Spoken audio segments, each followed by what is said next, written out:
বানিয়ে রেখেছে। আপনাদেরকে আমরা বলবো 49 বছর আমরা ছাত্র শিবিরের চাদলে দক্ষতা শক্তি হিসাবে বাংলাদেশে এমন কিছু লক্ষ্য দিচ্ছি যা আপনারা স্বপ্ন প্রাণ দেখে থেকে করতে পারবেন, বাস্তবায়ন করতে পারবেন না। সবাইকে ইসলামী ছাত্র শিবিরের সকল জনশক্তি ভাইদেরকে অনুরোধ করবো, আল্লাহর ভয় নিয়ে জমিনে বিচরণ করতে হবে। বেঁচে শক্তির ভয়কে জমিনে পালন দেওয়া যাবে না। আমার শুভেচ্ছা জানিয়ে আজকে আসসালামু আলাইকুম ওয়া রাহমাতুল্লাহি ওয়া বারাকাতুহু। বিসমিল্লাহির রহমানির রহিম। স্বাধীনতা সার্বভৌমত্বের মেধাবীদের প্রিয় ঠিকানা, শত শত শহীদ ভাইদের রক্ত স্নাতক প্রিয় কাফেলা, উপমহাদেশের সর্ববৃহৎ ছাত্র সংগঠন বাংলাদেশ ইসলামী ছাত্র শিবিরের 49তম প্রতিষ্ঠা বার্ষিকী উপলক্ষে আজকের এই বর্ণাঢ্য র্যালি পরবর্তী সমাবেশে উপস্থিত আছেন বাংলাদেশ ইসলামী ছাত্র শিবিরের শরীয়তপুর জেলার সম্মানিত সভাপতি জনাব শাখাওয়াত কাউসার ভাই। আপনারা জানেন ছাত্র শিবির প্রতিষ্ঠার লগ্ন থেকে প্রায় 100 বছর বাংলাদেশের জমিনে ইসলামী আন্দোলনের ছাত্র সমাজের উন্নয়নের জন্য দাওয়াত দিয়ে আসছে। ইসলামী আন্দোলনের দাওয়াত দিতে যে অসংখ্য ভাইকে শহীদ হতে হয়েছে, ইসলামী আন্দোলনের দাওয়াত দিতে যে অসংখ্য ভাইকে বঙ্গুত্ব বরণ করতে হয়েছে। শত জুলুম, নির্যাতন, জেল, গুম, খুন, নির্যাতন সহ্য করে আজকে 49 বছরে পদার্পণ করেছে বাংলাদেশ ইসলামী ছাত্র শিবির। সংগ্রামী ছাত্র জনতা, বাংলাদেশের ইতিহাসে সবচাইতে মজলুম ছাত্র সংগঠন হচ্ছে বাংলাদেশ ইসলামী ছাত্র শিবির। এর স্ট্রিম রুলার চলেছে গত 17 বছর। এক জবাবদুল পাহাড় বাংলাদেশের জমিনে শাসন করেছে। সেই খুনি হাসিনার বিরুদ্ধে গত জুলাই আগস্টের অভ্যুত্থানে বাংলাদেশ ইসলামী ছাত্র শিবির অগ্রণী ভূমিকা পালন করে তাদেরকে বাংলাদেশ থেকে বিতাড়িত করেছে। সংগ্রামী নারিয়াবাসী, সংগ্রামী উপস্থিতি, আমরা বলে দিতে চাই, পৃথিবীর ইতিহাসে যখনই জুলুম নির্যাতনের শিকার হয়েছে, যাদের মাধ্যমে বাংলাদেশ ইসলামী ছাত্র শিবিরকে দমানোর চেষ্টা করা হয়েছে, তারাই বাংলাদেশ থেকে বিতাড়িত হয়েছে। আমরা 24-এর স্বাধীনতার পরেও দেখতে পাই নতুন করে ফ্যাসিবাদ তৈরি হতে যাচ্ছে। এই নতুন ফ্যাসিবাদকে আমরা হুঁশিয়ার করে বলতে চাই, আপনারা নতুন করে কোনো ভাবে পা দিবেন না। আপনারা যদি ফ্যাসিবাদের পদাঙ্ক অনুসরণ করেন, আপনাদের জায়গা হবে সেই দিল্লিতে। উপস্থিতি, আমি কথা বলবো না, আপনাদেরকে বাংলাদেশ ইসলামী ছাত্র শিবিরের সুশীতল ছায়াতলে এসে অংশগ্রহণ করার জন্য অনুরোধ জানিয়ে আমার কথা বক্তব্য এখানেই শেষ করছি। খোদা হাফেজ। বাংলাদেশ ইসলামী ছাত্র শিবির জিন্দাবাদ।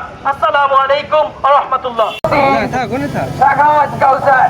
নারায়ে তাকবীর, নারায়ে তাকবীর, আল্লাহু আকবার। ইসলামী ছাত্র শিবির জিন্দাবাদ, জিন্দাবাদ, জিন্দাবাদ, জিন্দাবাদ, ইসলামী ছাত্র শিবির। আসসালামু আলাইকুম ওয়া রাহমাতুল্লাহি ওয়া বারাকাতুহু।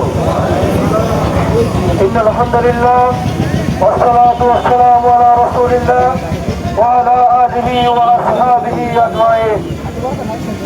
দক্ষিণ এশিয়ার সর্ববৃহৎ ছাত্র সংগঠন শহীদ কাফেলা বাংলাদেশ ইসলামী ছাত্র শিবির 1977 সালের আজকের এই দিনে যাত্রা শুরু করে আজকে বহির্ভূমে পরিণত হয়েছে। 1977 সালে যে যাত্রা শুরু হয়েছে, অনেক ফ্যাসিবাদ শক্তি, আধিপত্যবাদ শক্তি আমাদেরকে থামিয়ে দেওয়ার চেষ্টা করেছিল, কিন্তু আমরা থেমে যাইনি। ইসলামী ছাত্র শিবির থেমে যাওয়ার পাত্র নয়। আমরা এই পথে অসংখ্য লড়াই সংগ্রাম করার মাধ্যমে 240 জন ভাইয়ের সাজা রক্তের বিনিময়ে আমরা আজকে এই পর্যায়ে এসে পৌঁছেছি। আমাদের শহীদ ভাইদের রক্ত বিনা যেতে পারে না। ইসলামী ছাত্র শিবিরের প্রতিষ্ঠাকালীন সভাপতি শহীদ বীর কাশেম আলী ভাই এই দেশকে গঠন করার জন্য, এই মানুষের আত্মসামাজিক উন্নয়ন করার জন্য নিজের জীবনকে বিলিয়ে করেছেন। ইসলামী ছাত্র শিবিরের সকল কর্মীদের অনুরোধ রাখবো, আমরা সবাই শহীদ মীর কাসেম আলী হব, আমরা সবাই দেশের জন্য লড়ে যাব। আমরা বিদেশে পালিয়ে থাকবো না, আমরা কখনো বিদেশে পালিয়ে যাইনি, আমরা কখনো বিদেশে পালিয়ে যাব না।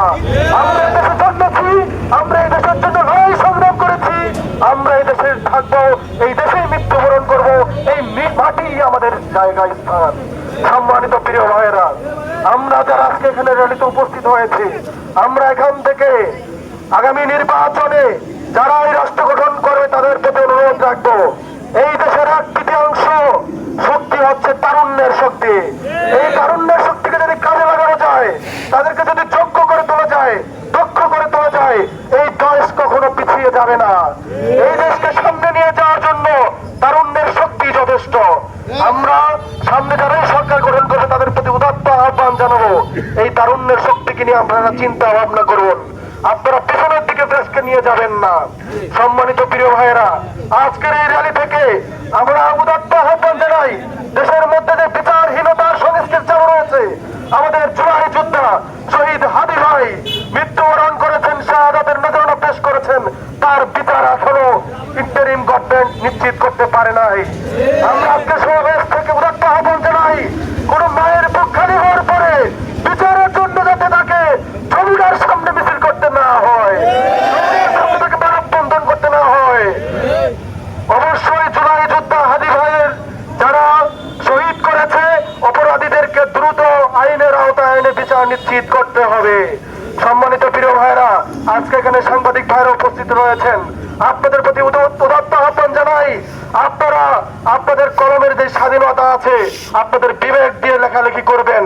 কখনো হলুদ সাংবাদিকতার পথ আমরা এই দেশে দেখতে চাই না। আমরা নিরপেক্ষ দৃষ্টিতে লেখা আশা করি এই দেশ পরিচালনা আপনারও সুষ্ঠু ভূমিকা রাখবেন ইনশাআল্লাহ। সম্মানিত প্রিয় ভাইরা, আমরা এই দেশে দেখেছি দীর্ঘ 54 বছর দুর্নীতি, গুম, হত্যা, ফ্যাসিবাদের যে রাজনীতি চালু হয়েছিল, সেই রাজনীতির আমরা কবর রচনা করতে চাই। আমরা পেছনে ফিরে যেতে চাই না। আমরা কোন সামনের সরকারকে আমরা দুর্নীতি করতে দেব না। আমাদের আমিরে জামাতের কথা, আমরা দুর্নীতি করব না, কাউকে দুর্নীতি করতে দেব না। আমরা এই প্রতিশ্রুতি রাখতে পারবো। আল্লাহ তাআলা আমাদেরকে সেই তৌফিক দান করুক। আজকের এই বর্ণাঢ্য র্যালিতে আপনারা উপস্থিত হয়েছেন, এজন্য আন্তরিক মোবারকবাদ জানিয়ে, ধন্যবাদ জানিয়ে আমি আমার বক্তব্য শেষ করছি। ওয়া মা তৌফিক ইল্লা বিল্লাহ। আসসালামু আলাইকুম ওয়া রাহমাতুল্লাহ। সম্মানিত সাথী